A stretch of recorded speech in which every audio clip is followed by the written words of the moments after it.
this is just so important. I mean, math. Everybody's so scared of it. I know. I don't understand why. Right? There's no need to be, right? Absolutely not. Oh my goodness. Yeah, so we're very happy to talk about all of our failures.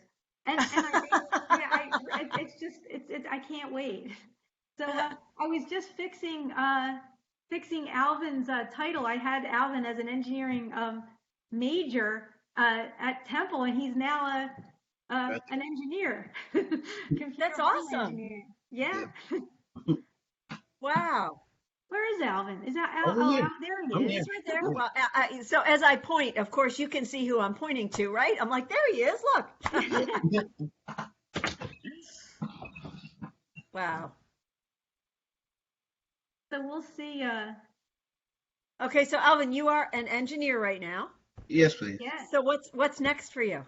Oh, I'm working. I'm going to work at Amtrak as an engineering manager trainee for That's about 1 to 2 years. Then I'll become an engineering manager.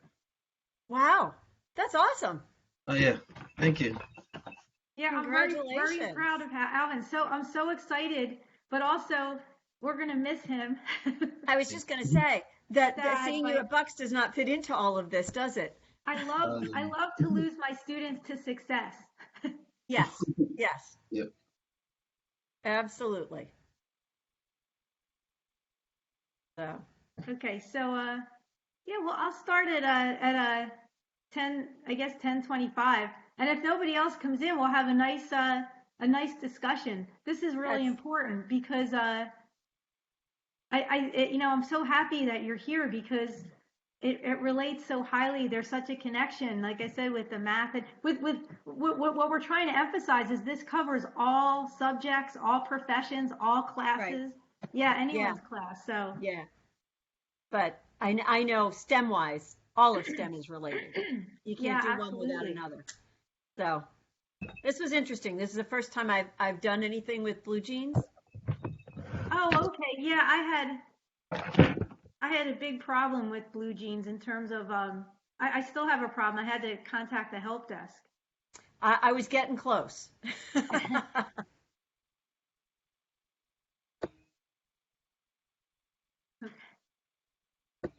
Yeah, I'm going to end the slideshow because I'm going to start it again. Okay. So, I'm going to mute myself so you don't have to listen to my dog okay, I'll bark. just wait for another minute to see if anybody else stops in, and then we'll get started.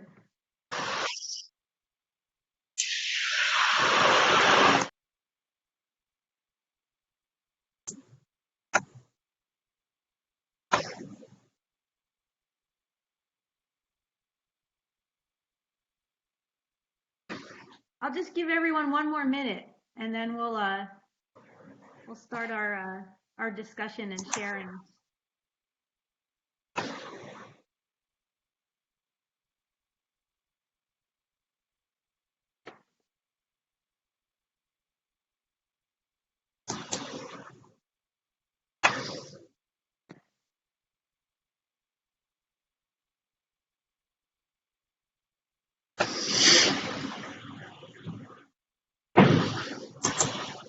Hello, everyone. My name is Christine Delahanty. I'm the area coordinator for science and engineering and professor of engineering and physics at Bucks County Community College. And my colleague, Alvin Iansu, and I are here, and we're very proud today to discuss with you failure. And the title of our presentation is Why Did It Break Using Failure to Engage Students? So Alvin, go ahead, you can. Hello, my name is Alvin Ayensi, and I am the physicist and I'm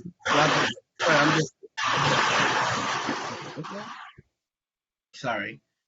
Hello, my name is Alvin Ayensi. I'm the engineering and physics laboratory assistant with a BSN in computer laboratory assistant with a BSN in computer engineering from Temple University.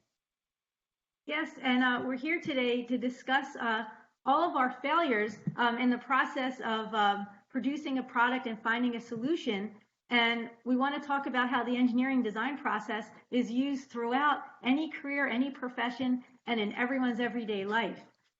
So what's the focus of this session? We're going to discuss some strategies today that help reduce the fear of failure, okay, of students and of everyone, and how to engage students with the engineering design process in going from a need to a solution or final product through iteration, test, and troubleshooting. And this is a very natural process. And I know that the word engineering is sometimes scary, but it's just the name of this process that we all use all the time. And then we want to talk about 3D printing within the realm of manufacturing. This is additive manufacturing, where you build a solid model to visualize your result. So anyway, 3D printing is a very powerful way to fulfill a need and to investigate failures and to fix them. And then also a great thing to incorporate into the classroom, a very effective way to engage students. So anyway, I really love this slide because this little cat here, Ida, is my oldest daughter's kitty, and she's very naughty. And what I've noticed is that a lot of times with small children and pets, animals and stuff, they allow curiosity to overtake fear of a new situation. So this is something that I emphasize in my classes. And curiosity is a very important mechanism to intrinsically motivate somebody to move on and try to fix something. And hopefully we can engage students to emphasize how, again, allow their curiosity to overtake their fear of a new situation. So anyway, Alvin's going to talk about some of our favorite failures. Of course. Oh no, what happened? So here is an example of one of our failures that happened in our physics and engineering innovation lab. So you're like, okay, what happened? So there's a couple of options there: a power surge, B, extruder failure, C, the print came loose, and D, we 3D printed hair. I don't think we have a poll here. I would have done a poll, but it doesn't matter. I can imagine that there's a lot of factors here that cause this print to behave in this manner. But the correct option here is C. The print came loose due to the lack of build plate adhesion on the 3D printer here. After seeing all of this, we had to perform one or two tests in order to find out what really happened to our print right here. And we came to the conclusion that, of course, the print came loose. Let's go to the next slide. Okay, so go ahead. Oh, no, you can get it. You can do it. Okay.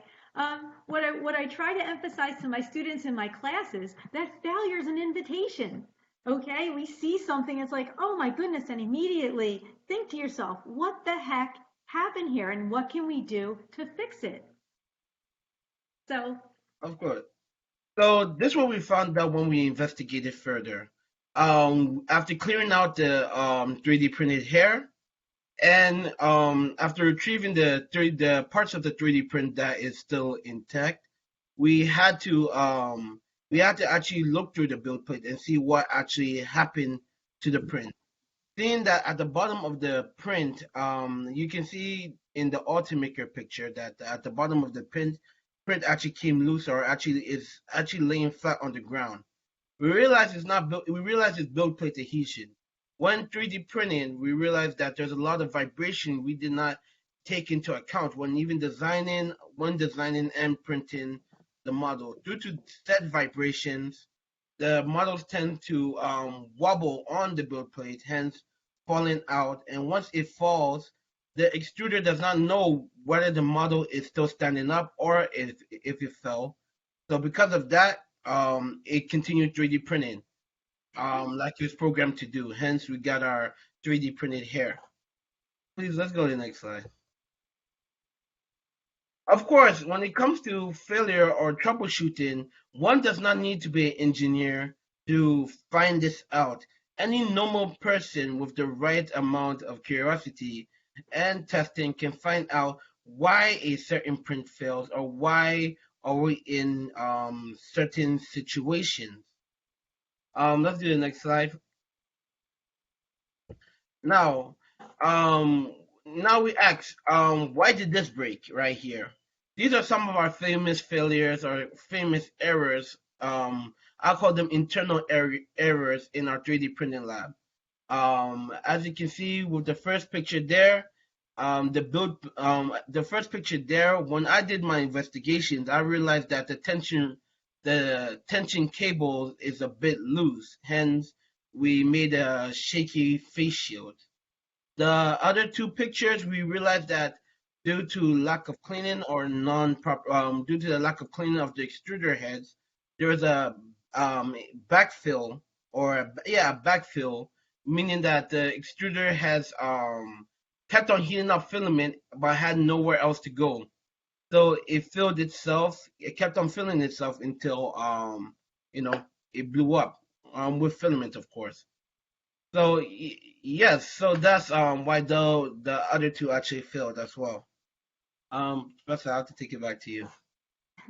Okay, so anyway, what I like to do in my classes is, as an icebreaker, at first day of class, I talk about failure and I talk about how they're going to be failing and failing again, and they're going to keep failing. And they're going to keep failing as they arrive at a solution to problems. This is very easy to do in a laboratory setting, okay, where they have the lab setups and they have to figure out a way to work with the equipment and the apparatus and to get some solutions and results that match the theory and work very well in terms of error.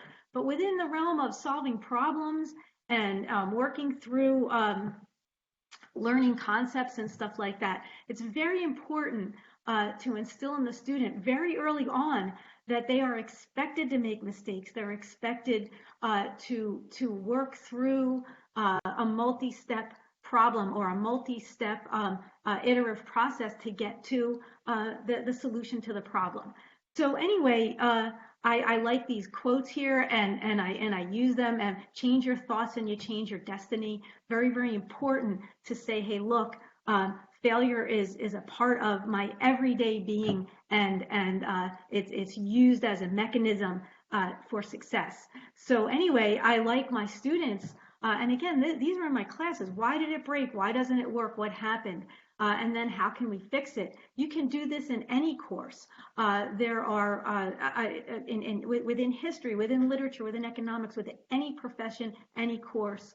And again, I show that within some of the STEM courses, we've got 3D models that can actually be used to help solve problems as well.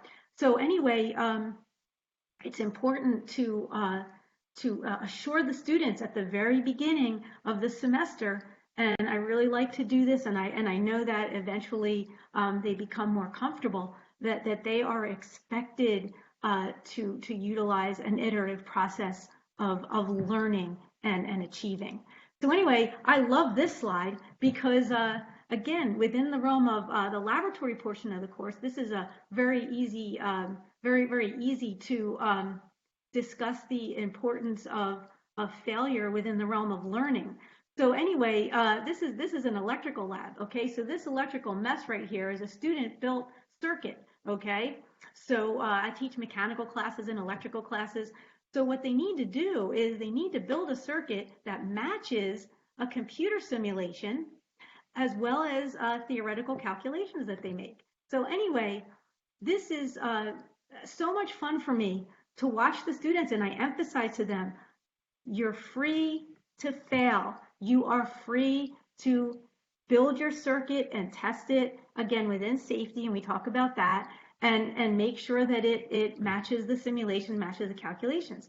So anyway, they really like the simulation because they would perform the calculations, the simulation matches that. But anyway, they keep building this circuit, and I love to watch them as they test it and it doesn't work. Oh my gosh, what do we do? Well, you rebuild it or you fix it. You figure out what the problem is.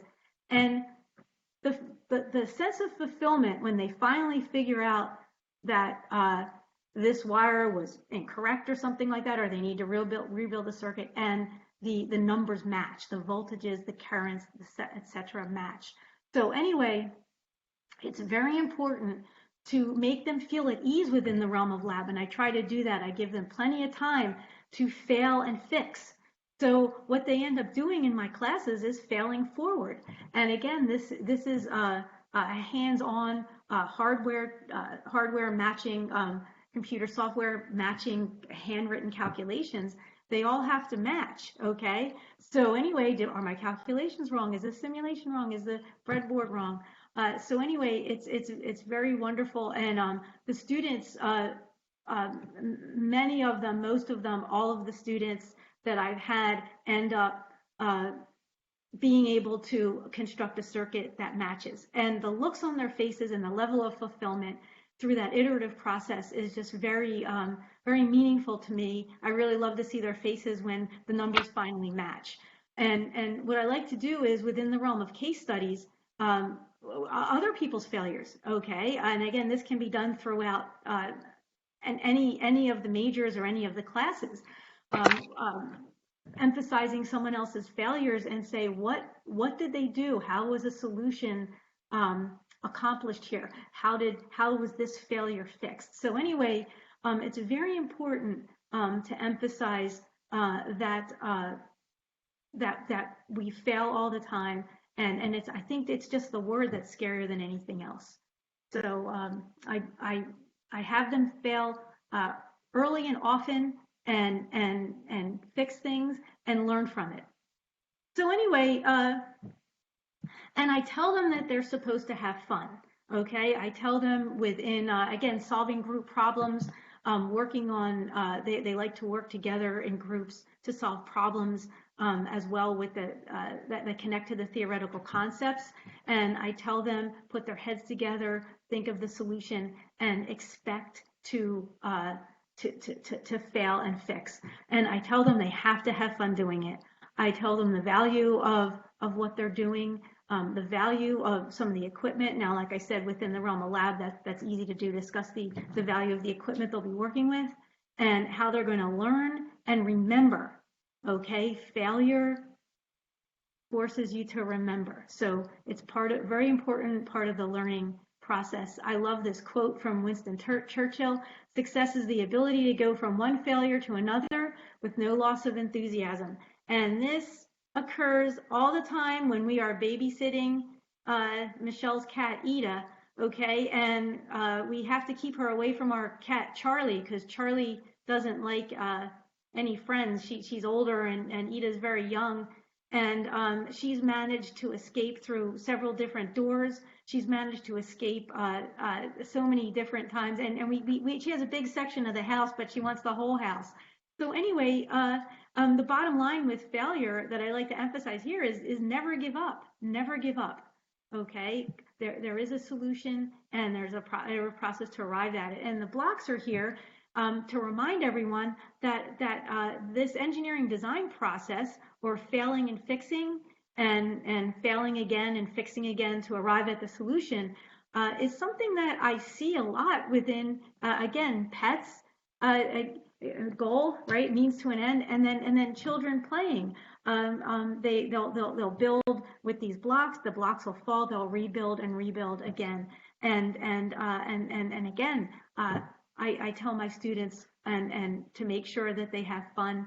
They have fun learning and doing and arriving at a solution. So anyway, these are just things that I've observed that as students move on through the educational process, the older they get, the more inhibited they seem to become, and the fear of failure seems to increase. So I try to stop that. So anyway, within the realm of an NSF ATE grant that we won, we're enhancing our engineering technology major in many different ways to increase pathways for students to come into the major. And I'm the PI of that grant, and I'm working with several wonderful colleagues. And Alvin's actually involved in the grant as well as a project consultant. So as part of this grant, I'm very happy to say that we've had the opportunity to enhance our engineering design course, okay, to include more hands-on manufacturing. So this course encompasses the engineering design process, and what we've included is additional laboratory time to get up to speed with manufacturing equipment, or being able to create solid models that they can visualize. One other wonderful thing about this engineering design course is that the course is now accepted as an arts humanities general ed course, so that this is open now to a wider variety of students. So anyway, within the realm of enhancing this engineering design course to include more hands-on manufacturing. Now, manufacturing is another word as well that's scary. Okay, manufacturing, oh my goodness, that's so industry related and stuff. But anyway, the bottom line is that when you're building something or figuring something out, that's manufacturing, creating something hands-on. So anyway, students in this class have access to 3D printers, laser cutters, CNC cutters. We also have a manual lathe and milling machine. So Alvin has created, within the realm of the grant, instructional training and tutorial videos on use of some of this equipment, and we're going to create instructional videos for all of the equipment. We're actually going to, we've already presented to the engineering design classes, and we're going to also conduct community outreach, offer these to K-12 teachers as well. So anyway, we want to make this manufacturing equipment, the 3D printers, et cetera, and our laser cutter and stuff available to a wider audience, and reduce the fear of using this valuable equipment to visualize designs and creations. So anyway, the course learning goals are, number one, apply the engineering design process, which I believe that goal can be incorporated into any course. Okay, again, fulfilling a need through iteration, test, and fixing. So anyway, within the realm of this class, and again, the class that's now open as a technical elective, or a technology elective, or a arts humanities elective, they apply graphical drawing, so hand sketching, pictorial representation through hand sketching, and computer-aided design. So they go from hand sketching to computers to again visualizing, utilizing manufacturing techniques, 3D printing their design and visualizing it. Okay, and this visualization, the whole goal of this class is visualization and communication. Okay, so anyway, this is a very valuable class that, again, we were able to enhance. And again, anyone in any major can benefit from this class of visualization and communication through design and manufacturing techniques. So anyway, Alvin's going to pick it up now. Yes. Make it 3D. So in our engineering design course, we engage in real-world problem solving. Fixing mistakes is a very important part of this course. Next slide. We use 3D printers for a wide range of functions. Some can actually be kinetic sculptures. Some can actually be working printing press. Some can actually be just vases, and we can actually 3D print bridges for some of the classes that deal with statics and dynamics, or strength in materials. Over here, you can see the purple object you see there is actually a bridge printed for one of the statics and dynamics class we had here at Bucks County Community College, where we used a UTM in order to test its strength, or the maximum load and stress it could actually withstand. The next picture you see there is actually one of our low-cost printers, which is the Ender 3. Now with the Ender 3 3D printer, they're very low-cost, open-sourced, and all around a perfect printer for somebody who's 3D printing for the first time. Integrating these printers into our courses is the best move going forward, because of course, being open source, meaning that if they break down at any time, there is a plethora of online resources we can use in order to fix them back up again. They're low cost, of course, hence the college does not have to spend as much money as well. And they provide good functional 3D prints and a high quality and high detail considering the price. The other three objects you see there, one is a printing press. We actually we actually 3D printed with the help of the arts department. We collaborated with the art department in order to make a 3D printed printing press, which is actually quite functional. The one you see on top of it is actually just a kinetic sculpture, which actually combines arts and engineering together in order to make a kinetic sculpture. It uses gear ratios to actually move. The vase you see there, the colorful vase is just, of course, just a vase printed on the Ender 3 as well. Next slide. Or Professor Delante, I think I have to give it back to you. Hello. So anyway, this is one of my favorite things to discuss here is, what's a great way to engage students with failure?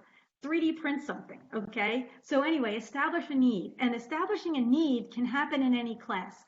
I know that with some of the classes, for instance, a history class, okay, students were learning about certain dress within a certain time period, and they had to create belt buckles or whatever.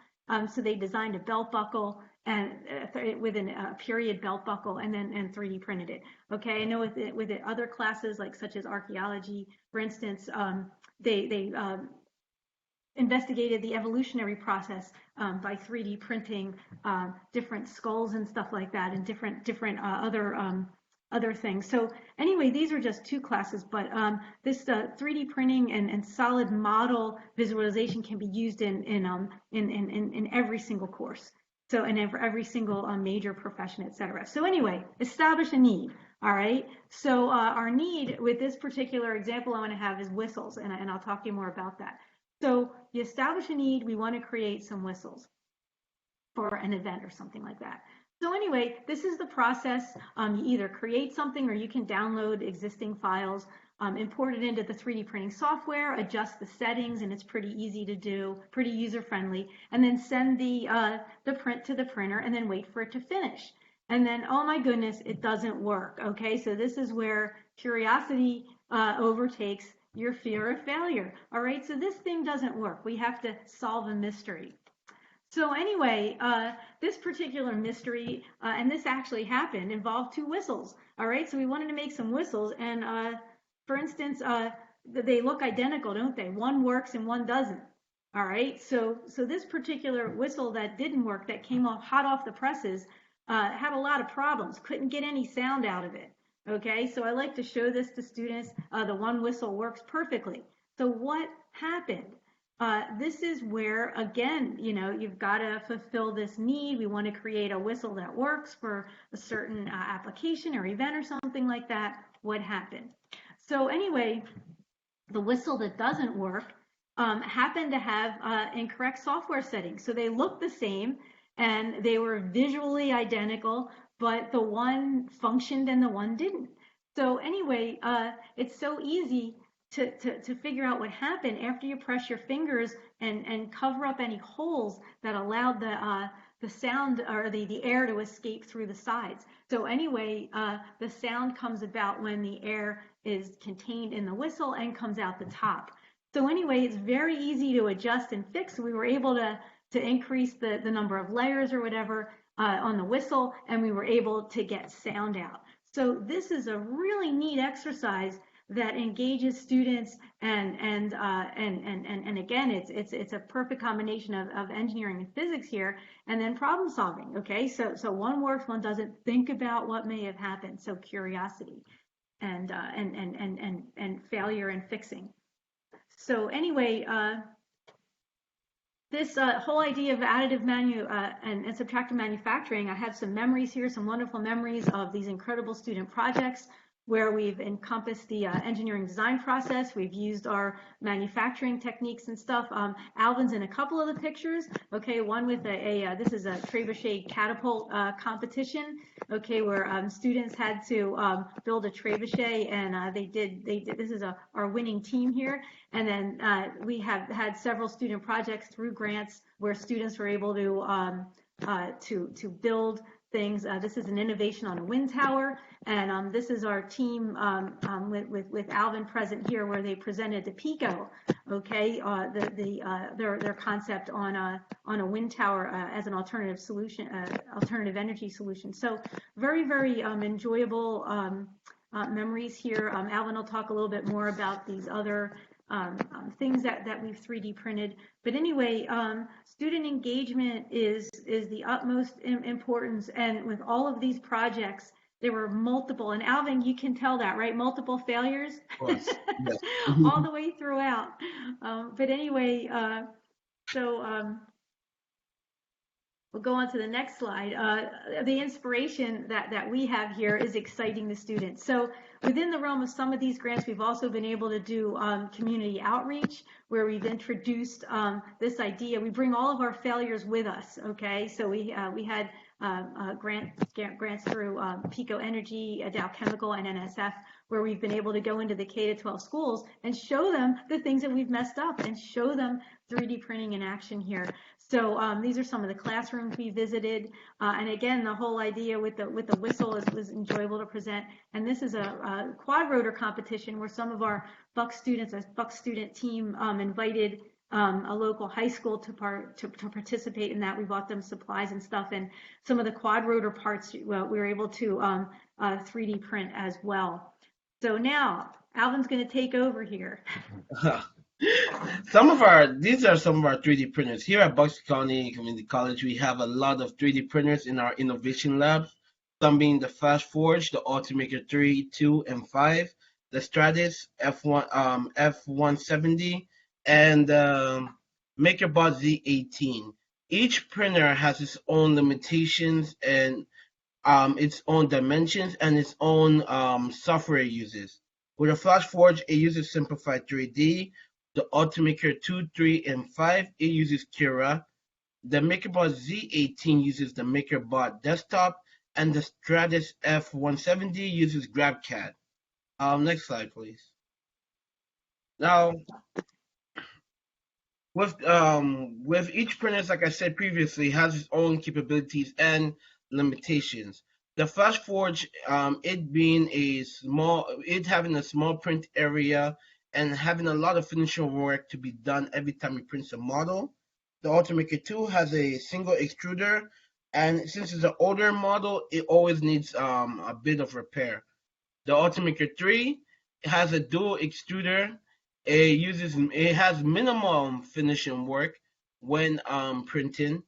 The Ultimaker 5 has dual extruders and an extra large print volume.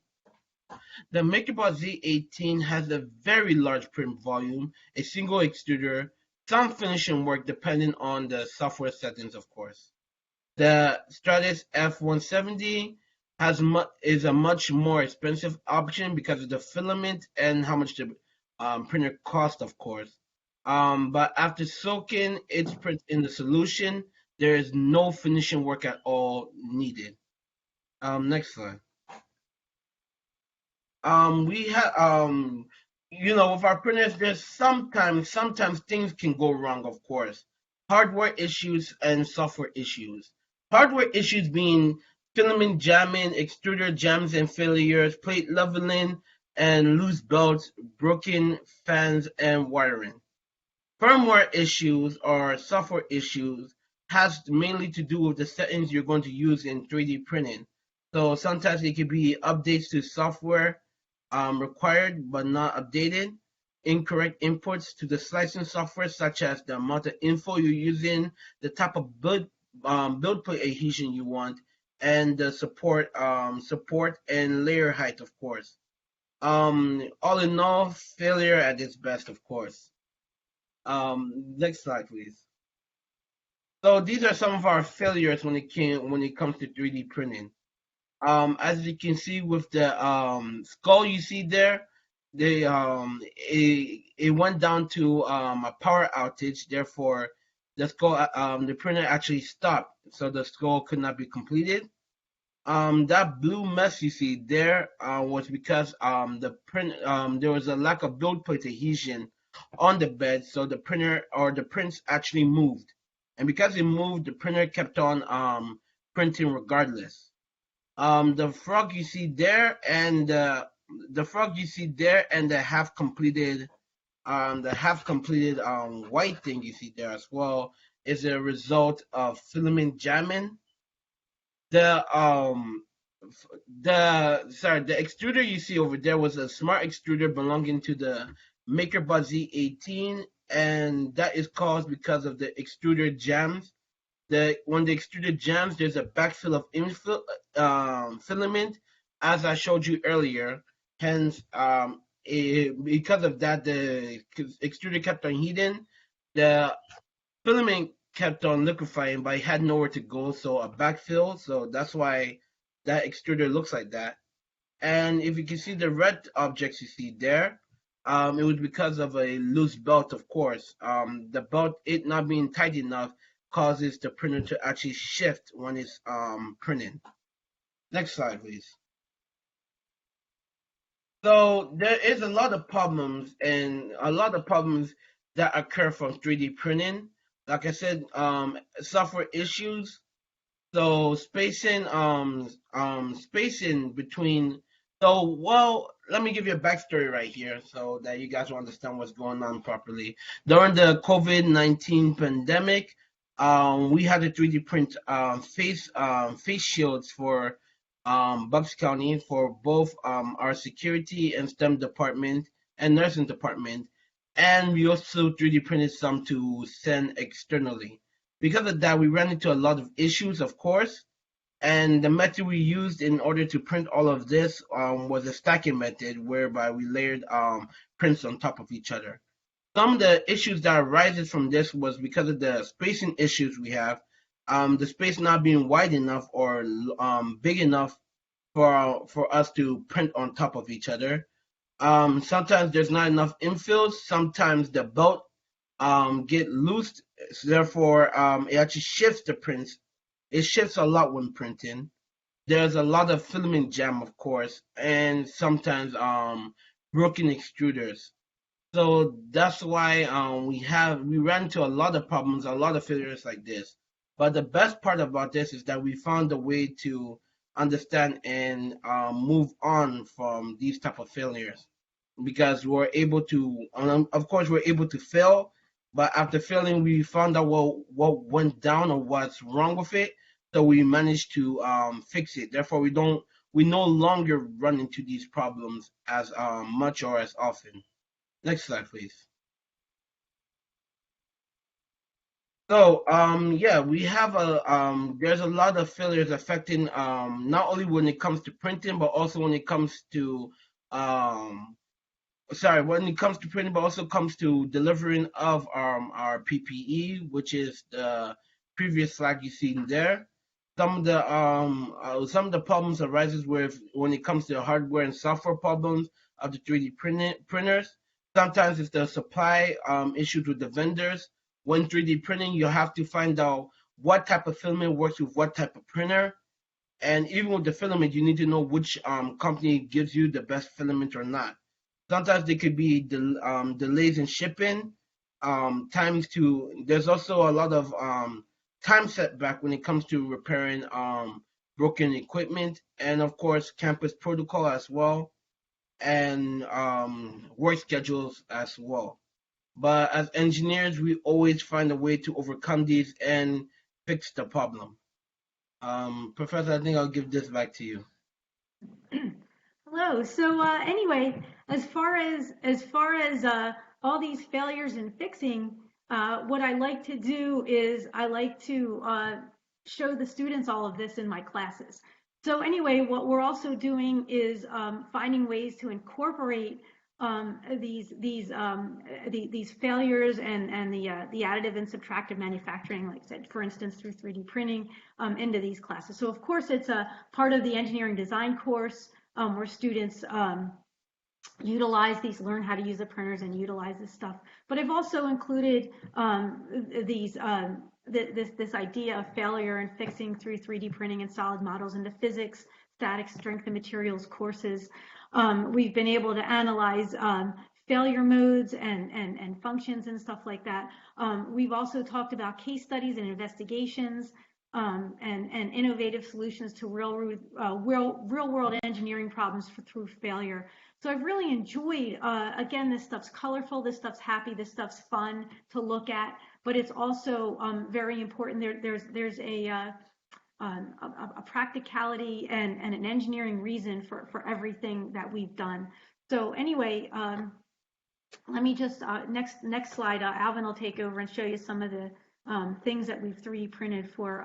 And again, what I want to say before that is anybody can incorporate this into any classroom. So go ahead, Alvin. Of course, nearing the end of our presentation, but we just came to show you that when it comes to 3D printing, it's not only when it comes to engineering that is extremely effective. When it comes to the chemistry department, we can 3D print or even laser cut stencils for organic chemistry. When it comes to the math department, 3D printing is very prevalent there, especially when it comes to showing visually milliliters to liter conversion. So as you can see with that gigantic box with the smaller boxes there, that's just a visual that's a visual display of how milliliters and liters are milliliters to liters are converted. When it comes to the IT department, of course, there's the door for the for CPU. We also 3D printed a keyboard, the face of a keyboard one time, and you can actually 3D print a lot of stuff when it comes to the IT department as well. Next slide. Our additive manufacturing lab also helps a lot when it comes to special events in the college. We 3D printed a large array of items, including keychains, cards, and even many keepsakes for a lot of people, in order for them to engage with us and also have something to take home, just to remind them that they came to our school, Bucks County Community College, and they witnessed so many great things we have to offer with them. We have to offer to them. Next slide, I think, Professor, it's your turn. So this is just a recap of all of the wonderful memories we have through student projects and classrooms experiences where students work together to fix problems and to engage in, again, community outreach and grant projects and stuff like that. So anyway, our ultimate goal is we want our students to switch from a fixed mindset to a growth mindset and shoot for the stars. Failure is a way to grow. Failure is a means to success. So anyway, thank you for listening.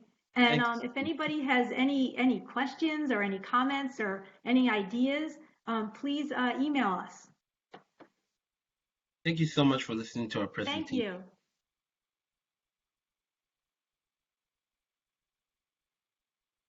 Is there any questions? Yeah, anyone have any questions?